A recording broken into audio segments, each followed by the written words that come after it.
Hello friends, pasta বানাচ্ছি। হাতে থাকবেন, লাইক কমেন্ট শেয়ার করবেন ভালো লাগলে। দেখুন, একটা কড়াই নিয়েছি, তাতে জল দিয়ে এবার দিয়ে দিলাম সাদা তেল আর লবণ। আর এদিকে গাজর আর আলু ছোট ছোট করে ডুমো ডুমো করে কেটে একটা বাটিতে বসিয়ে দিয়েছি সেদ্ধ হতে, জল দিয়ে আর লবণ দিয়ে।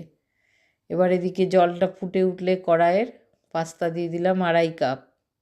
এগুলো পেনি পাস্তা ছিল, 2-3 রকমের শেপের পাস্তাও মিশাতে পারেন। পাস্তা সেদ্ধ হতে একটু সময় লাগে। এই ফাঁকে আমি দিয়ে দিয়েছি টমেটো কুচি করে, আর রসুন ছাড়িয়ে রসুনও কুচি করে রাখছি। এদিকে হাফ সেদ্ধ হয়ে গেলে সবজিগুলো নামিয়ে দেবো। সবজির আমার বিশেষ কিছু ছিল না। আপনারা এর মধ্যে আর বিনস, ক্যাপসিকাম, মটরশুঁটি, বাঁধাকপি দিতে পারেন কুচানো। যত সবজি দেবেন খেতেও টেস্ট হবে আর সবজি খাওয়াও হবে।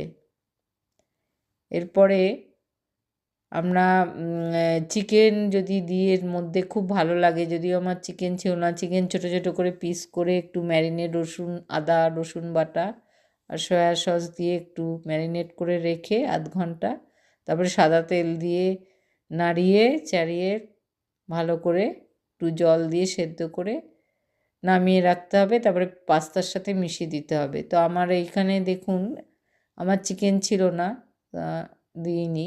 এটা সেদ্ধ হয়ে গেছে, একটু ঠান্ডা জল মিশিয়ে ছেঁকে নিলাম।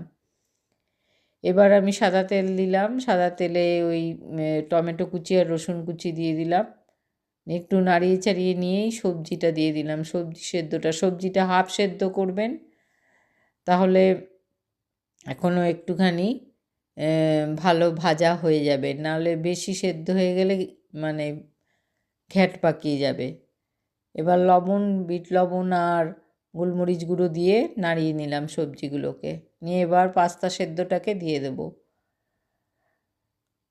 পাস্তা সেদ্ধটাকে দিয়ে দেবো যখন একটু রঙটা সবজির চেঞ্জ হবে, সবজি টমেটো এগুলো। পেঁয়াজ না দিলেও হবে, আমি পেঁয়াজ ছাড়াই করি।